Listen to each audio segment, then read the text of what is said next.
Hey there, Around the Layout listeners. With advanced previews of upcoming episodes and monthly giveaways, now's the time to become an Operating Crew member. For just $3 a month, you'll get an exclusive membership sticker, your name listed on the Operating Crew roster, and automatic entry into our monthly giveaway drawings. Just as important, your financial support keeps all of our episodes from behind paywalls and free of those annoying car insurance commercials you hear on other podcasts. Joining the Operating Crew is quick and easy. Head to patreon.com/Around the Layout podcast. And if you missed that, you'll find a link on our website, aroundthelayout.com. And thank you for being a listener. Enjoy the show.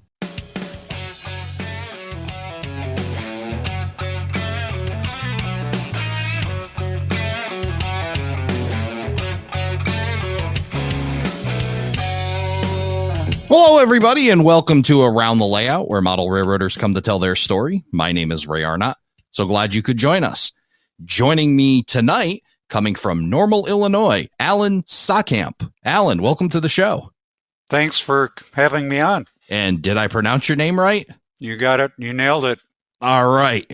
Great way to start the show is pronouncing the guest's name right. I try to do that, and I don't know. I think I'm about 50-50 so far on that. So you're on the good side of the 50-50. Glad to have you here. You had reached out to me quite a while ago with some interest in coming on the show and telling your story. And here we are, and looking forward to it. I know you had kind of a preview from Isaac Fabris, and you've got a kind of a relationship with Isaac. Is that correct? Isaac's a regular operator here. He's very good. Awesome. He's got a great layout. Have you been over to operate his layout as well? Yes, I've operated on his layout. Awesome. Looking forward to getting Isaac back here on the show here pretty soon and getting update on his, but I'm really looking forward to learning more about you, Alan, and your model railroading story. We've got an hour. Let's get into it, because I know you gave me some really great show notes. It's almost like cheating, but we're going to get everybody else up to speed on Alan and his model railroading story. So why don't we start in the beginning, Alan? How did you get started in the model railroading hobby? Back in the 50s, my parents bought me an American Flyer train set, and eventually my dad, who was a pretty good handyman, built a double loop layout for me down in the basement. And that's what I enjoyed for several years, probably 6 or 7 years.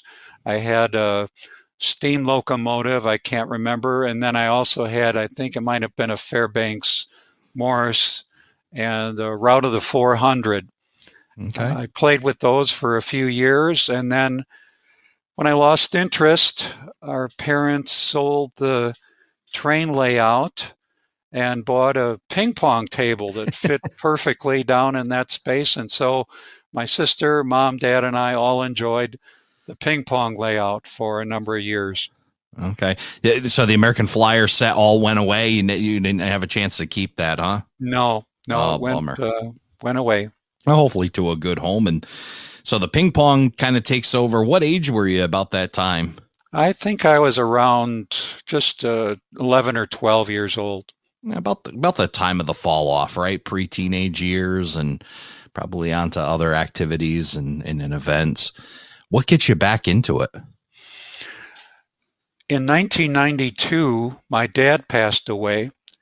My wife, Jan, suggested that we use a portion of the inheritance to, quote, buy something the children would enjoy. Our daughter was 8 and our son was 7 at the time. The die was cast. Yeah. That took off. I remember sitting in front of, in our living room on Christmas Eve, reading Atlas Railroad's The ABCs of Model Railroading, and thinking, what have I got myself into? Because half the terminology in the glossary, I had no clue what the terms meant. But the hobby took off from there. My son helped me with photography. He's been published along with my articles in several national magazines. Our daughter, I remember, helped me crawl under the table on a Sunday afternoon when our son was off playing with his friends and helped me doing some wiring on the layout when it was in the family room in our home in Sioux Falls. And she came home one day from school and helped me make some trees too. So my kids have been involved. They like to go on rail fanning trips with me. We'd shoot video, we'd shoot still pictures, and research is really one of the aspects of the hobby that I greatly enjoy. Excellent. Yeah, that's getting the family hooked into it and having their involvement certainly is inspiring to keep things moving. I'm kind of wondering what kept you inspired. I mean, you talk about this American Flyer set in the 50s, and then you talk about the fall off when you're 12 years old, and then when your kids are maybe a little bit younger than where you were in the early 90s. What kind of kept them, that gap? What brought model railroading back to mind? And was there things in between, like rail fanning, or things that kind of kindled the fire a little bit, kept it glowing a bit? The only embers that I can think of were that my next door childhood best friend, Jim Hastings, had a Lionel set. Okay. And although Jim eventually wound up moving to West Bend, Wisconsin, and had an N scale layout professionally built, Jim and I kept in touch. We'd call each other on Sundays to talk about our favorite team, the Brewers, or he was a Viking fan and I was a Packer fan. So we'd talk about pro football or baseball. And we also talked about a hobby that he stayed with all along, and that was model railroading. Jim had a small N-scale layout in his basement in West Bend. And so even though I wasn't back in the hobby till after my dad passed in 92, I think during the 80s, while Jim and I were communicating regularly, and we'd go and visit the Hastings in West Bend, I'd see his layout. And I thought, like my wife suggested, well, this would be a great hobby for the kids. Yeah. Well, that's great. I can share one other story with you. Please do. About building that layout.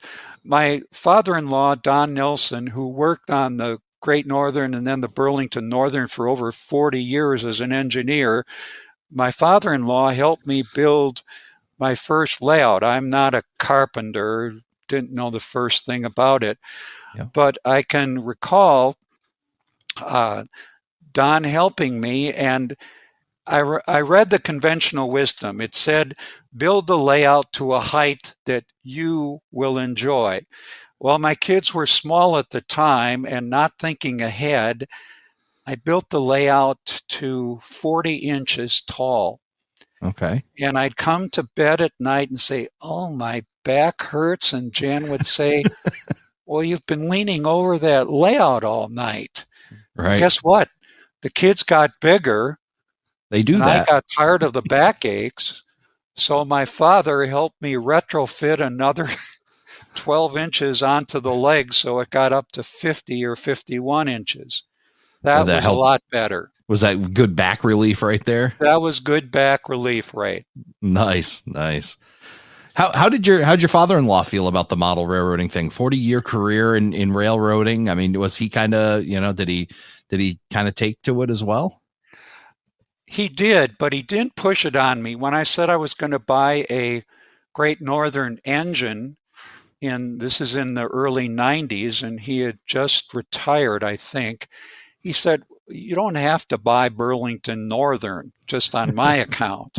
Yep. And he was a great resource because I didn't really know a lot about railroading, but Don certainly did because he'd been an engineer for over 40 years, and before that he was a fireman.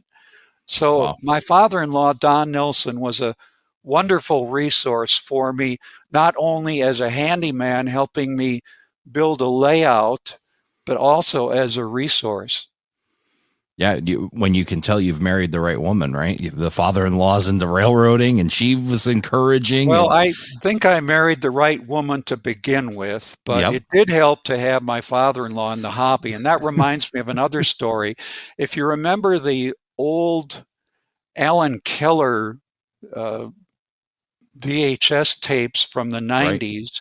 Right. Oh, yeah. I remember distinctly Alan interviewed one fellow, and I can't remember what his layout was or his name, but he said on the interview, Now, is it true that since you took up model railroading, you're much more handy around the house doing home repairs and such?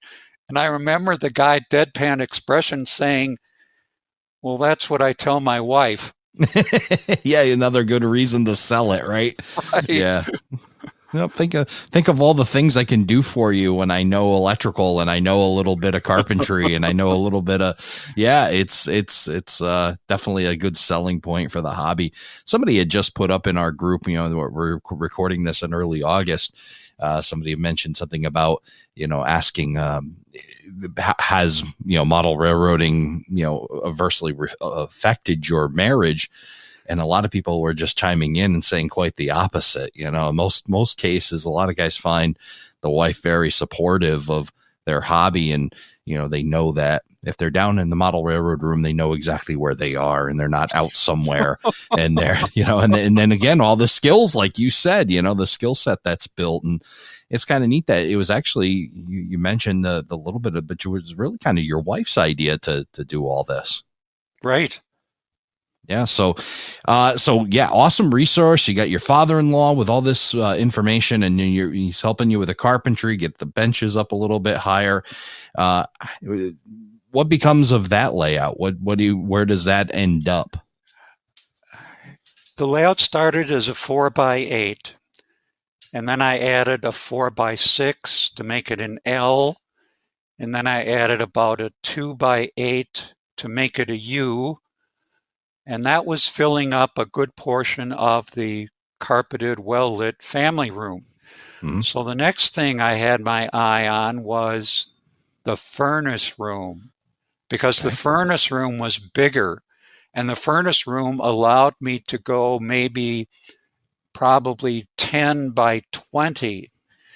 And I remember teaching a community education class in Sioux Falls and giving the fellows in the class a little tidbit about if they had their eye on expanding their layout, a good strategic time, like it was for me, when I had my eye on a 4-foot by 2-foot corner around the cinder blocks. But unfortunately, at the time, it was right under my wife's clothesline in the basement. Mm-hmm.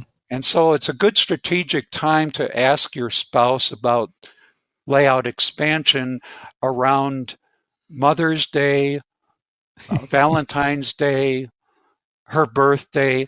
I find my spouse was more receptive to my suggestions during those times than if I had mentioned them at other periods of the year. Does that make sense? We all, I think, struggle for to broach that topic. It's good that you've given this advice, because even I'm thinking about, some future expansion. But of course, I don't think she really listens to the podcast. So I think we can talk about it now. She says she does, but I don't think she's taking the time for that.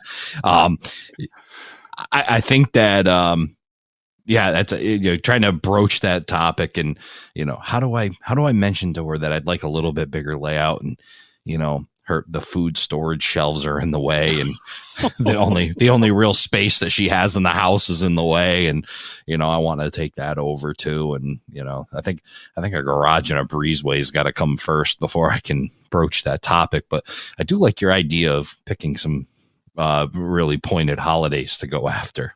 It's worked for me, Ray. Oh, there you go. So it's been tested in the field. So I'll have to let you know how that conversation goes. Okay. It's a long way back to May and Valentine's Day. What was the other one? So we got Mother's Day, Valentine's Day. What is her birthday? Birthdays. Her birthday. Okay, we could work that. That's in November, so I got a little time to start planning. There you go. Excellent. So. But no, I mean, you're starting to do this. So you got your eye on the furnace room, and you've done some expansion. Is this layout the purpose of it? Does it have purpose? Like, are you doing operations on it, or is this kind of just a fun run kind of setup? I've always had operations in the back of my mind, and it was set up for operations, but I did not have any sort of a car, cart, and waybill system. I was too much in the infancy of the hobby. Mm-hmm. It wasn't until we moved to Rapid City in 1998 that I started seriously thinking about how to incorporate specific industries and stations. And at the time, I got interested in the Green Bay and Western. Okay. So I modeled that, but we only lived there for 20 months, so I didn't get too far into the Green Bay and Western, and then it was off to Minneapolis. And that was really a catharsis, I think, for me. In 2002, my now friend and mentor, Gary Friesman, taught a community education class on model railroad operations. And although Gary still teases me that 2 of the 3 weeks I had out-of-town business trips, so I missed most of the class, but he was great. And at the end of the class, he took us to several layouts in the Twin Cities, Minneapolis, St. Paul area to see what fellows had done with operations. And Gary really got me into operations, and I got into the car cart and waybill system, and another fellow, John Thomas, offered to help me with DCC. He said those 3 magic words, I'll help you. Yep. And when I got into DCC, that really made a big difference in my operating scheme. Yeah, I would bet. I bet, DCC just seems to add that, maybe third and potentially fourth dimension to model railroading, doesn't it? Yes. So Gary Friesman, he's kind of inspiring you. You got this John Thomas helping you with DCC, and you're starting to see this stuff. Twin Cities is a really great area for model railroading. We know a couple of those folks through the podcast and through other podcasts with Tom Geisher and Ken Zeska and many others. And then, of course, in that area, just so many great modelers. As you're seeing these operations going on and you're participating in these operations, how's that changing at home? Like, you immediately come home and look to make major changes to a layout? That's a good question. I didn't make major changes to the layout. I was pretty set on the Wisconsin Central until the Canadian National bought it out. I could entertain a crew of maybe 5 fellows for 2 or 3 hours.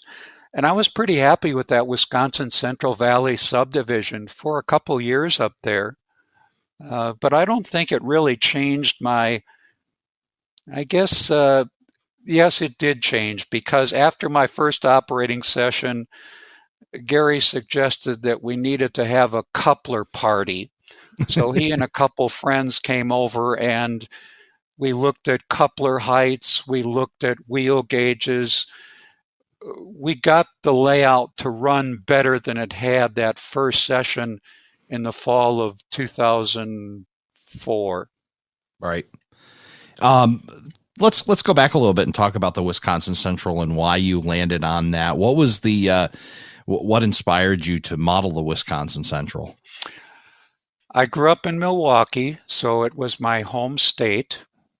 Yeah. There was a very good video on the Wisconsin Central that intrigued me. Okay. I think beyond that, and the paper-making industry in central Wisconsin, plus it wasn't that far away to go and research, too.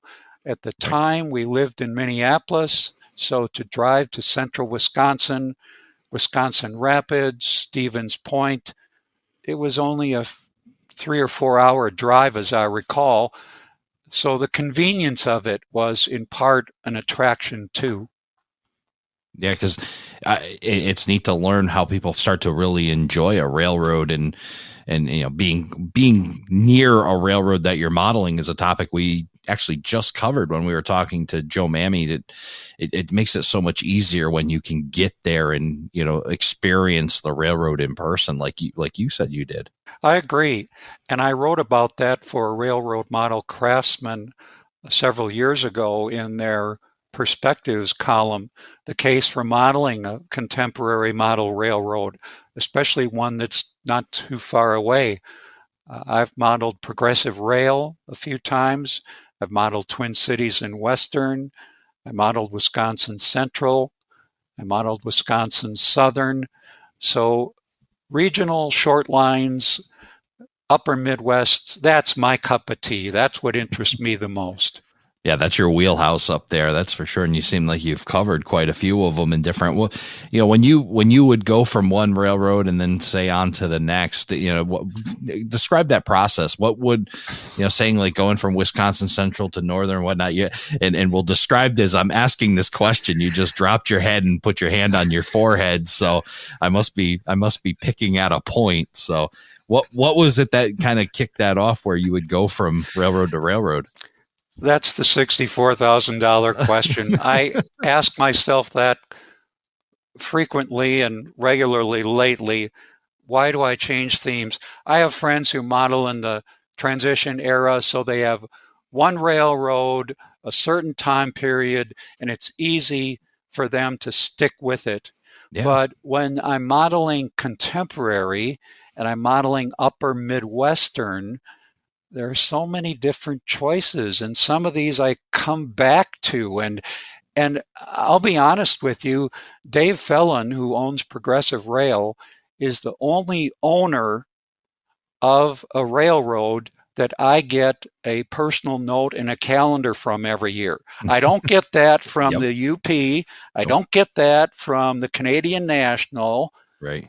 But I do get it from Dave Felon and his former operations manager, Joe Fair, who has provided me with a lot of information, a lot of research. And that's one reason I like to model contemporary too.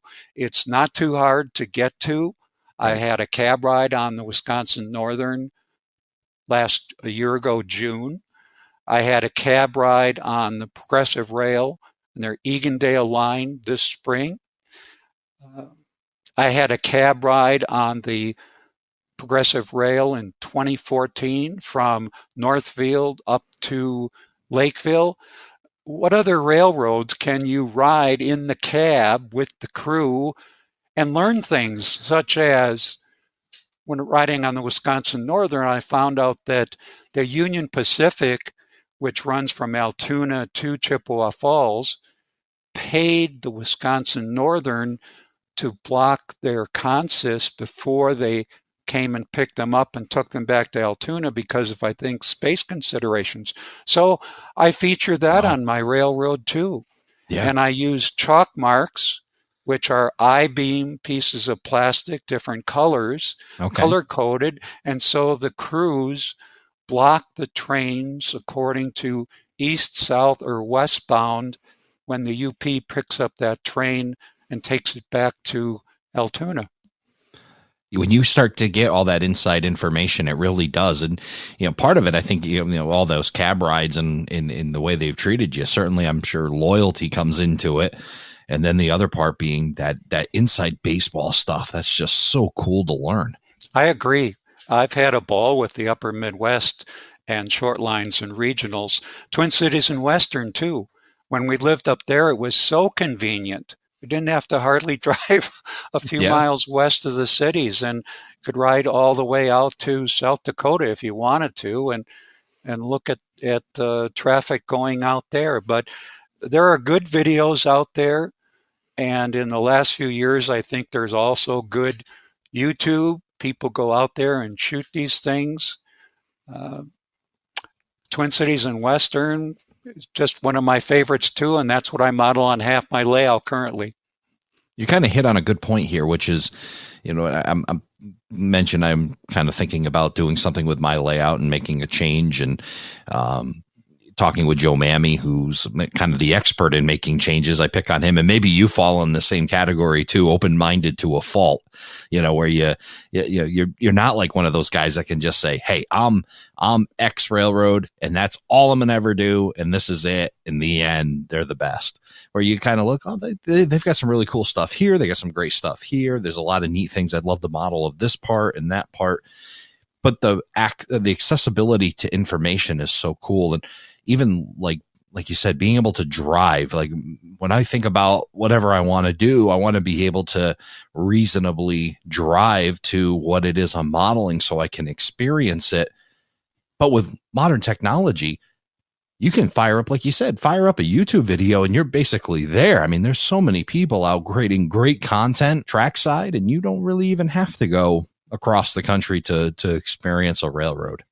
It's a big help having our son living in Minneapolis right now with his wife, Emily, who he married last August, because Jan and I, my wife and I, make frequent trips up there to see our son and daughter-in-law. And so when we stay at Matt's house, Egan, where we used to live, and the Egandale Industrial Park is a 20-minute ride. So awesome. It's very convenient to go there. Is you mentioned the kids, kind of helped you along the way. Talk about your son, and is he big? And when you go out to Egan, I mean, is he going with you? Is this kind of like a thing where it's big for him, or is he kind of is it dad's kind of thing? It's dad's kind of thing. He works as an architect, and so he's usually busy during the week when the trains are running. But he has, as I said, been a big help as recently as the January issue of Model Railroad Planning. He shot most of the photos for that magazine article, and I was flattered and honored to be selected for that. He's taken pictures for me for the last, I'd say, 15 years and had them published in Model Railroader and Craftsman and different Kalmbach publications. Well, that's awesome. A great way to be able to still share the hobby with your son. And you said your daughter kind of has a play in that as well. Am I right? She did. That? When she was younger, Megan did help me with some wiring when she was young. She could crawl under the table better than Dad could. When it was that much lower to the ground, yeah. Yes, she was. She made trees for me for a price, of course, one afternoon. And Megan and Matt both, when we lived in Egan, both of them got involved when my friend Mike Penn, who is an artist, came over, and Mike was showing me painting backdrop techniques. And so both kids got involved in helping me with painting backdrops back then. I have one more story about my son. When he was in, this was high school. This was in Minnesota. And his room down on the lower level was, my workbench, my desk was right outside his bedroom. So he'd come home from school, and I was working on the 3M roofing granule facility using one of the Walters steel mill kits, and I was building it outside his room. Well, he came home a couple days in a row, and he looked at it, and he pointed, and he said, "Well, Dad, that doesn't look right." And next day he said, "Well, you could do this better." And so the third day I said, "Here, you finish it." And being a future architect student and graduate from North Dakota State University with a master's degree, he did it. And he did a nice job on it. And he has been involved in model building for my layouts. I have still several of his buildings on my layout that he built for me, partly nostalgia, but partly because he did a nice job on them, including weathering them from 15 years ago. Amazing. And amazing that, from that, like you said, going down to your bench and, starting that first one. And now he's an architect doing this professionally. Just yet another, as you hit on, the amazing amount of things that you can learn from the model railroading hobby and the directions that you can go from it, especially that's why it's so important to get kids involved with it like you did. It gives them a taste of a whole bunch of different vocations. Exactly. So let's try to remind ourselves where we are in the story, because we kind of talked a little bit about Wisconsin Central and some of the layouts that you've done. And where does this journey take us after? You talked about your relationship with Gary and the inspiration he provided, and John's helping you with DCC stuff. Where does our story take us next? In 2005, Jan and I moved back to South Dakota near Sioux Falls, where she grew up. During that time, I got the bug to model the Dakota, Minnesota, and Eastern short line, regional across Minnesota. And so I modeled that for a while. And then, of course, the Canadian Pacific bought it out. So I tend to lose interest in the short lines when the Class 1s buy them out. So Yep. I switched to Wisconsin Southern, and that worked for a while. And then it was actually Steve Glashinsky's book about regional railroads of the Midwest that got me super interested in the Twin Cities and Western. What a great looking engine. And guess what? It was only about 4 hours drive to go research it. So I got really hooked on the Twin Cities and Western. I was happy doing that. And then in 2014, our daughter was in Kansas City, and my wife decided it would be a good time to move there. So we moved to Kansas City. And for the life of me, here I had a triple deck layout in the furnace room in South Dakota, and I couldn't figure out how to do justice to the Twin Cities and Western in that small spare bedroom. We didn't have a furnace room in our townhome in Kansas City. Mm-hmm. So instead, I switched back to something I knew would fit, which was Progressive Rail.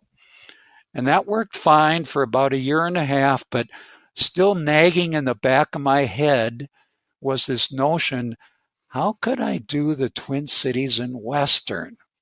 And I figured it out on a smaller scale, and it worked. And in fact, my friend, the late Don Ball, wrote that up, and it got published in Model Railroader in June of 2019.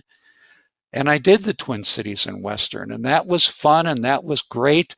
And then when our daughter moved here to Normal, Illinois in 2018,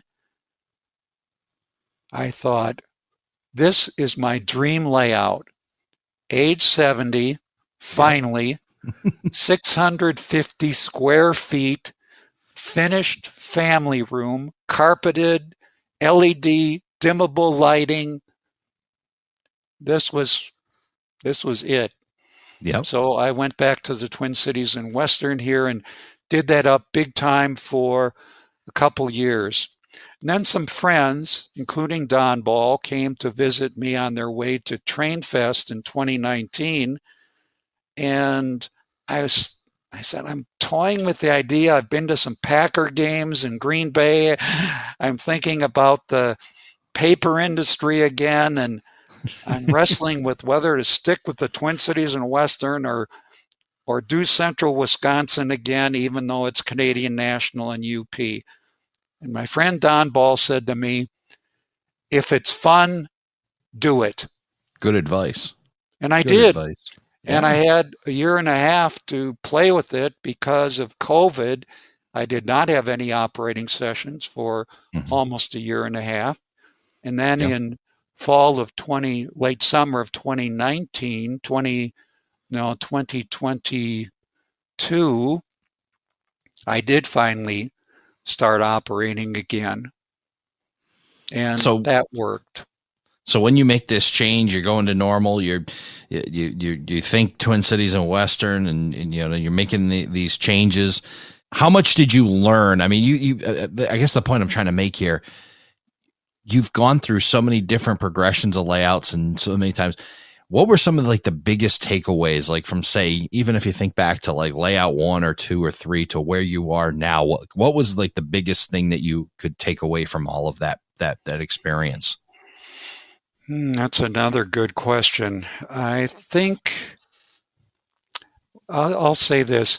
Some of the things I was interested in and some of the things I shied away from when I got back into the hobby are juxtaposed now, like backdrops. I wasn't any good at backdrops, but over time and practice, now I think I have some decent backdrops. Ballasting. Ballasting was the bane of my existence. I over ballasted my first layout in South Dakota. It was just terrible. It ran terrible. I hosted an NRMA division meet of the South Dakota division Southeastern Division NMRA, and it was just a disaster. But some of those things over time, and I remember another story. There was a hobby shop owner, Bob Huff, late Bob Huff, from Hobbytown in Sioux Falls. And one day I went in there on a Saturday morning. I said, Bob, we learned from our mistakes. And Bob looked at me and he said, well, you must have learned a lot. Nice guy. But hey, it's right. I've made the comment on the podcast before. Nobody was born with master model railroader on their birth certificate. It's all these things that you learn through experience, and you've had some great experience. I mean, multitude of layouts and builds, and you've got a lot of diversity in the hobby by going through all these builds. What would you say is you talked about, ballasting and, the challenges and some of these other things. What would you say your favorite part is? Like one of the things that we have to do to build a model railroad, like what task is it that like really lights you up that you can't wait to do, or something you really are fired up about? I enjoy utilizing my research to put together an operating scheme, to have realistic trains, routes, car cards, and waybills. I think that's the part that jazzes me the most. And I've enjoyed over the last 4+ years seeing my relatively, for the most part, inexperienced crews develop and glom onto these elements that maybe at first were a little difficult for them.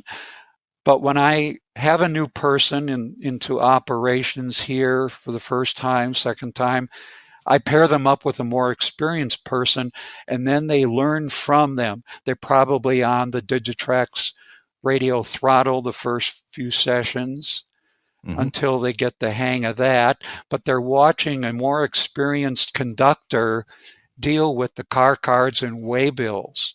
Yep. And I think part of my greatest enjoyment in the hobby is watching these dozen or so fellows develop their skills in operations.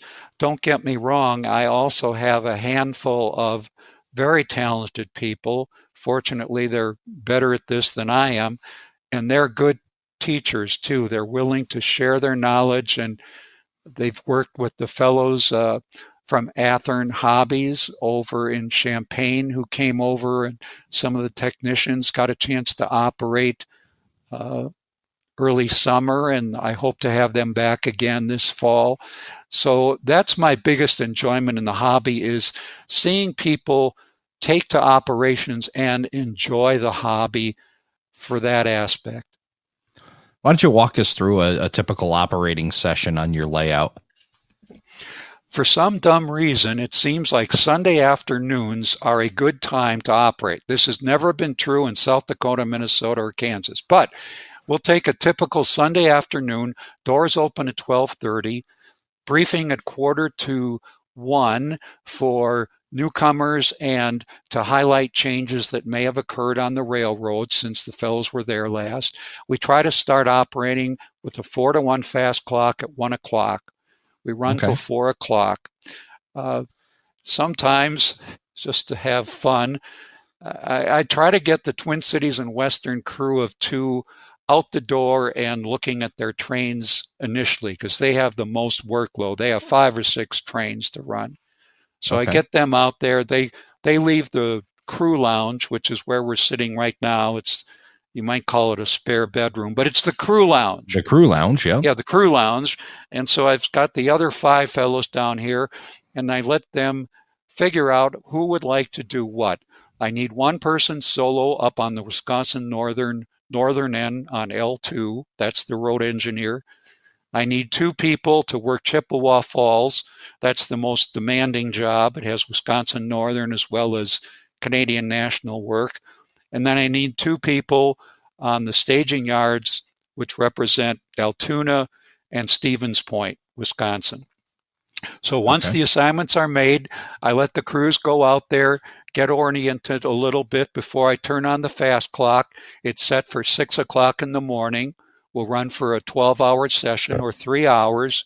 Sometimes initially, early spring, late winter, we ran considerably longer because the fellows were new at this scheme. It took them longer to get acclimated. But honestly, the last month or so, they've been done in less than 3 hours. It has gone very smoothly. It's just a delight for me to come into the crew lounge here, sit down after I've taken a couple pictures, put together my next issue of Prairie Pondering's newsletter based on the photos I've shot, and listen to the chatter out there. Right. Because these fellows talk about railroading. They talk about what's going on this layout. They might mention something about a cornfield meet that's held twice a year down in McLean that Tom Ludlam, the hobby shop owner at McLean, puts together for fellows, and they get 60 or 80 modules, whatever. It's just fun to listen to the chatter that's going on out there. Sometimes the guys will come in here for nourishment and refreshments. I tell my crews I want them to be well hydrated and well nourished, so I provide some water and some cookies or Chex Mix usually. Nice. That's a typical operating session. We brief out a little after 4 o'clock, get everybody back in here, go around the room, hear comments from the fellows. I tell them, if you want to say something nice about the railroad, you can. But if there's something that needs to be corrected or fixed, or you'd like me to be aware of that you didn't already bring to my attention, now's the time to do it. Are your operators like fairly regular? I mean, or do you get some guys that kind of in and out, or, you know, what kind of pool of guys are you pulling from to get your 5-man crew for an operating session? Actually, it's 5 plus the Twin Cities and Western crew. So actually, I can run with 7 if we need to. The current call board is about 20 people. Awesome. Now, over the course of the 4 years, I've had a total of probably 36 people, but some just aren't that interested. Some aren't just that reliable. Some might come once a year, and I usually don't reinvite them if they aren't that interested. Sure. But I have about 15 people that I consider regulars on the layout. They come once a month, sometimes once every 2 months. I have another handful of people that are less frequent, but they seem to be interested and they want to learn about it. So roughly I have a nice call board of 20 people. And I feel so blessed because, Ray, during ProRail in Kansas City in April, I heard more than once from fellows from around the country who lamented the fact that either due to mobility issues, mortality issues, people's living situations changing, people moving away, a lot of those folks have trouble garnering a crew to host an operating session anymore. Right. And that's not the case here. I feel very blessed. Tom Ludlam at the hobby shop has referred me. Probably half of my 20 people have come through contacts from Tom, including most recently Daniel Cates, who's just been coming the last couple of months, who I met down at the hobby shop. Well, I would say, I mean, I definitely agree that you're blessed. I would say that you've probably gone beyond luck and done something right to try to get a pool of 15 people that you can, you know, regularly pull from and put together the 7-man crew. I'm kind of wondering what your secret to success is. I mean, networking seems to be kind of a big part of that. I think it is networking. When folks come into the hobby shop in McLean, or they're interested and participate in these cornfield meets, right? Tom has been just excellent at giving me emails or contact information. I go to these cornfield meets too. periodically and meet folks down there. It is word of mouth in part. Some of that is word of mouth. I agree. But you're right. Something's going right, because to have over 15, 20 people at this point in the hobby, and only about a handful live in Bloomington Normal proper. A lot of them are 15, 20 miles out. It's really a blessing. I also think maybe a little bit of communication is also helping you here. And you mentioned it a few moments ago. I want you to tell me a little bit more about this other hobby you have of creating this newsletter, the Prairie Ponderings. Tell me about that. How'd you get started doing a newsletter? I studied journalism at Wisconsin when I was in college, and I always enjoyed writing. Yeah. So I thought a good way to document my early efforts on the Wisconsin Central was and no pictures. This is back in 2004. It's just typed and emailed, a couple-page newsletter called Points from the Junction, referring to Junction City, Wisconsin. Okay. When we moved to South Dakota, let me get my facts straight here. Yes, we moved back to South Dakota in 2005. And when my friend Jerry Leone from the Cities decided that he wasn't going to be the editor of The Fusey, which is the Thousand Lakes Region NMRA newsletter anymore, and I couldn't find anybody else to do it, he taught me how to do photography and how to pull pictures into the newsletter. Okay. And next thing, I was doing the newsletter, and I could do my own newsletter, which, since Points from the Junction didn't really apply, since I wasn't modeling Wisconsin Central anymore, it became Prairie Ponderings. And my son, who has good graphic art skills, I think I sent you a copy. You did. Matt did the masthead for me.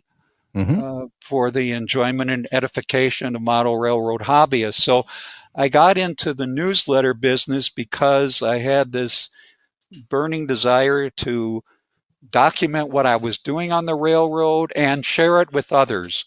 I have friends in Australia, Canada, all over the States. I have 100-some, quote, subscribers, unquote. I think probably half of them just delete it when they get it, but they haven't told me they don't want it anymore. So I continue to send it out probably 6 times a year. That's great. And it kind of draws in comparison. Pre-show, we were talking about the podcast and, my why about around the layout, and, it's kind of in that same similar thing. It's just, it's so enjoyable to be able to share the hobby, whether you're me and doing a podcast or you creating this newsletter. It's always a lot of fun to be able to share the hobby with other people. Exactly. I don't build this layout for myself. I build it for my friends to come and operate it. That's the enjoyment I get out of it. I build it. I have satisfaction in building it, but I wouldn't say my enjoyment comes from building it. My enjoyment comes from putting it through its paces and seeing this miniature transportation system come to life for 3 hours on a Sunday afternoon. And especially enjoyable, Ray, are when my friends from either South Dakota or Kansas City come through here and come and operate on my layout. That's a lot of fun to see them again and host them again, because some of them I go back 18 years with. Yeah, that's amazing. The friendships you build. Again, another thing I like to say a lot is this hobby is so much better shared. I mean, if you're a lone wolf and that makes you happy and you're comfortable, listen, I'm not saying anything about that. I'm just saying that if you're somebody that, thinks that you may enjoy a little bit of social aspect of the hobby, put yourself out there, because there's a lot of people just like you who want to share it as well. You learn a lot, and boy, it's just inspiring to be able to keep going and building a layout so you can have people over, or you can go to their layouts and enjoy what they've done and get ideas from them and others and share, and it just have that whole community is just really an amazing thing. That's one of the areas I'd like to touch on for a moment, and that is, we talked about NMRA a bit. Mm-hmm. I was superintendent of the Dakota Southeastern region in Sioux Falls area, but then also we had an opportunity to serve on a greater scale as president of the Thousand Lakes region and then publisher of the newsletter. And while I was actively involved in the Thousand Lakes region, the achievement program caught my attention.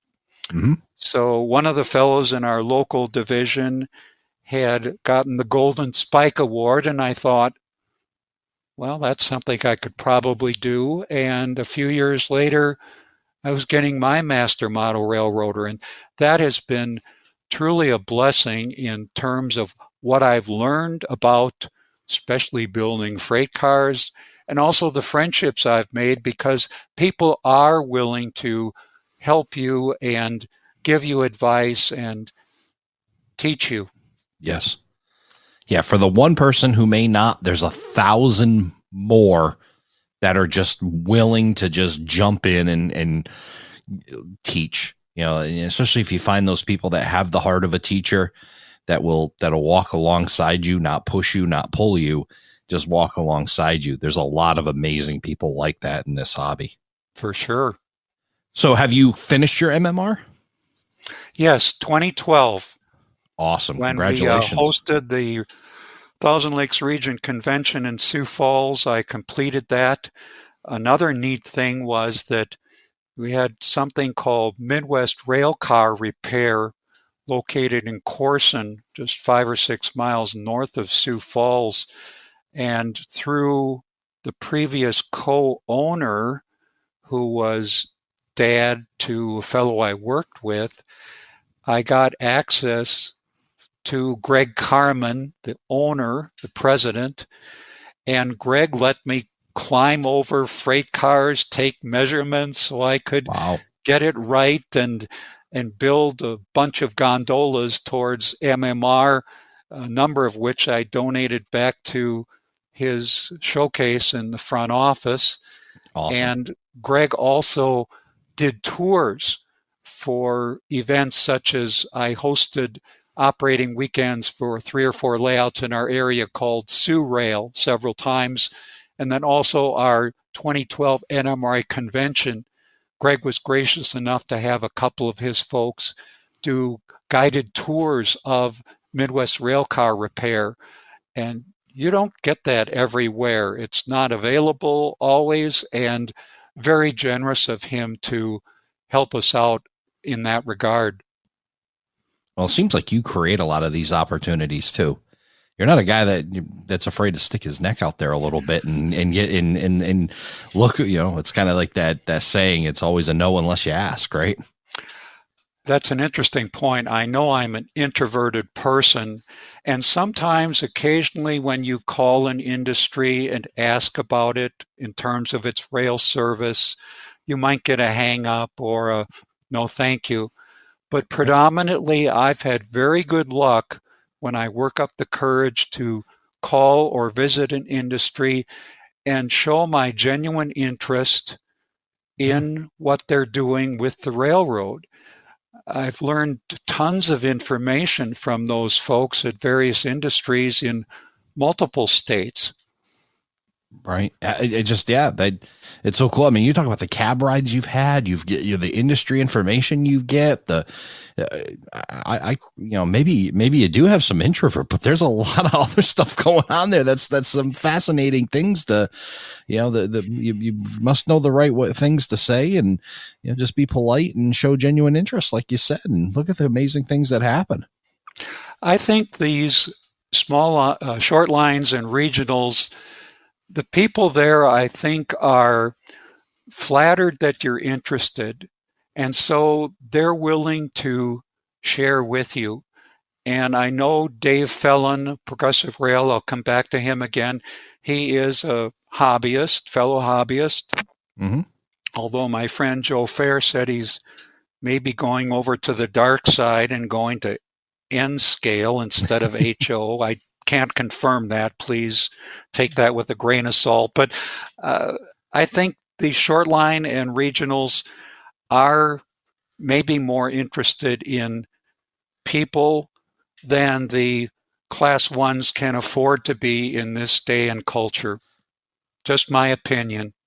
Well, hey, I mean, not every door is open, but the ones that are open, if you can find a way to be polite about it and take the right approach, amazing things can happen. The information you get. And when I start getting that kind of information, I just, inside baseball stuff, it just gets my mind rolling about how to apply it. Right. It's like, yeah. Oh, wow. Like you said about operations, it's like, I mentioned again in that Joe Mammy episode, Joe and I went down, we looked at the railroad he's looking to model.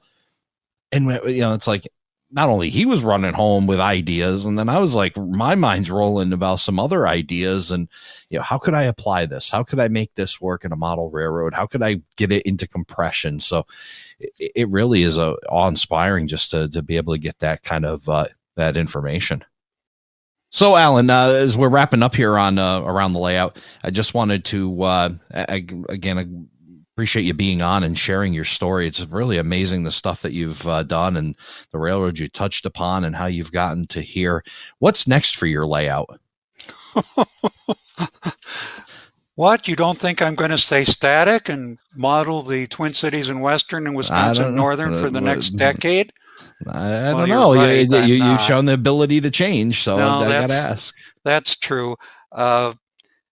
I had intended to keep this under wraps and perhaps write a Prairie Ponderings another April Fool's 2024, but I don't think I can do it because I can't keep a secret. So I am planning to go 100% progressive rail next spring because there's the Egandale Industrial Park, there's the Lakeville Industrial Park, there's interchange with the CP and the UP at Northfield and a big multi-meal plant. So I've got the space and I've got the interest. I've got all the structures built and I've got a lot of information already. So next spring, I'm hoping to model the progressive rail Minnesota lines in pretty accurately.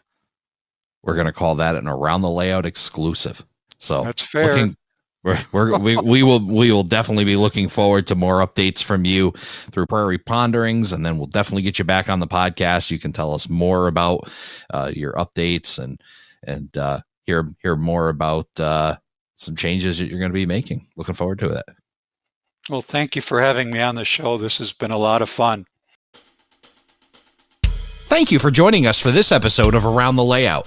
Learn more about today's show on our Facebook page, facebook.com/Around the Layout.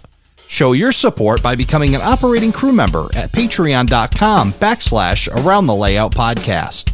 Past episodes and more can be found on our website, aroundthelayout.com. And send us your feedback, aroundthelayout@gmail.com. Thanks for hanging out with us around the layout.